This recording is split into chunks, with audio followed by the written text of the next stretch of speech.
The students here are great in some respects. For example, the students here, when they come in with a paper, with a bad grade, or with something that's not going well, I get the sense that they really want genuine help, right? Students come in here to say, oh, what, you gave me a C and I deserve a B. They come in and they say, I'm messing up on this paper, help me.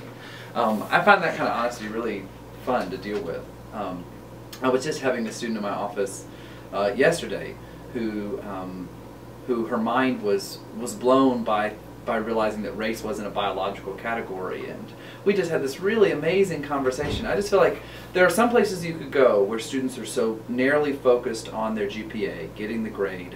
But I feel like when I have students come in my office, we're often here having real conversations about how to be better writers or better thinkers, or, you know, do we want a colorblind society? I mean, these are fun questions that we have. They said one of the key ways that whites controlled the lives and resources of blacks was through police brutality and an oppressive prison system.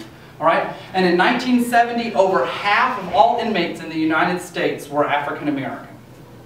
Creativity. Well, I like to give people a variety of assignments. And none of those assignments do I want people to repeat back to me what I've said to them. All right. So, for example, in my intro level course, I teach Introduction to African and African American Studies.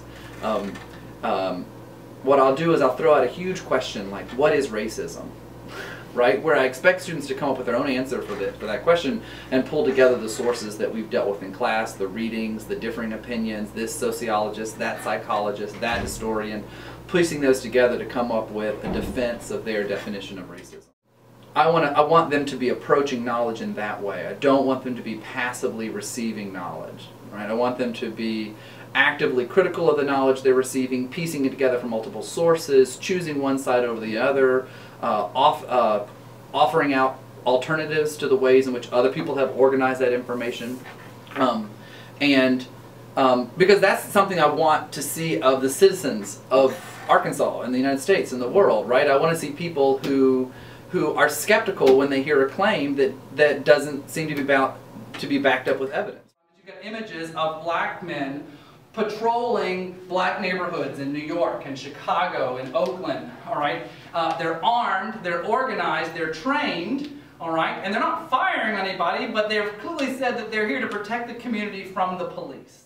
So that's what my teaching philosophy is.